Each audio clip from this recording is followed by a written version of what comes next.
Kita sangat memahami bahwa sampai saat ini pendekatan masalah COVID adalah pendekatan pandemi, bukan pendekatan perang biologi. Jadi penanganannya masih pendekatan kesehatan, bukan pendekatan perang, di mana cara menyelesaikannya bukan hanya masalah kesehatan, vaksin, vitamin, dan alat kesehatan, tetapi lobby politik luar negeri plus tukar-menukar alat tawar lainnya. Karena itu bagi New Mind masih meragukan akankah masalah pandemi ini akan jadi singkat jika menggunakan pendekatan seperti ini, pendekatan pandemi. Yang jelas sudah hampir tahun kedua pandemi ini berkuasa, belum juga menunjukkan COVID bisa dikalahkan. Jadi kira-kira apa yang terjadi dalam sisi bisnis di tahun pandemi ini oleh New Mind dikategorikan perang dunia ketiga. Yang jelas sabuk pengaman harus kencang terpasang, kantung oksigen bisa anjlok di depan Anda setiap saat. Kemahiran pilot dan kopilot dan para kru kapal menenangkan penumpang dan membawa pesawat sekarang sedang diuji. Lalu kita sebagai pebisnis, kita mau bermain baru atau mau mengembangkan apa yang sudah ada yang kita bangun? Di saat turbulence ini bisa ambil posisi diam atau menyalip. Baiklah, bagaimana kalau kita lihat filosofi bisnis terlebih dahulu tentang kebutuhan. Kebutuhan dasar sampai kapanpun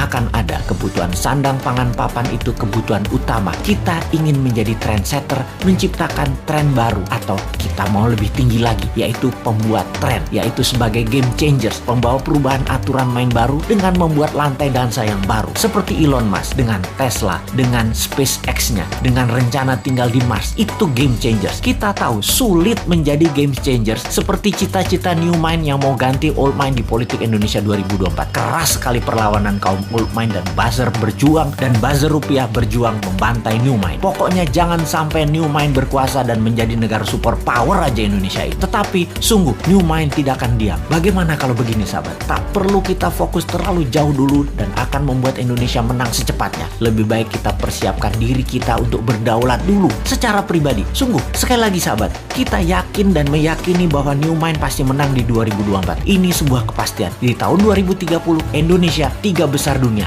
Ini kepastian. Di tahun 2045 Indonesia negara superpower. Itu suatu kepastian dengan syarat semua sahabat berdaulat secara ekonomi sekarang. Jadi, saya sangat menyarankan dengan satu batu dua target kena, yaitu Anda pintar, Anda paham, Anda makmur, dan bisa membantu sesama. Sahabat, jika Anda membeli video narasi Bosman Sadar Kaya Advance atau Road to Billionaire atau keduanya, maka di masa pandemi ini Anda bisa belajar merubah mindset dan memiliki bekal ilmu baru untuk sarana sukses Anda. Dan tak kalah penting, keuntungan penjualannya adalah untuk rumah yatim Indonesia yang di masa pandemi ini berat perjuangannya kalau sendirian. Sahabat, terima kasih atas keputusan Anda untuk belajar, membeli, dan membantu sesama. Salam hormat dari kami.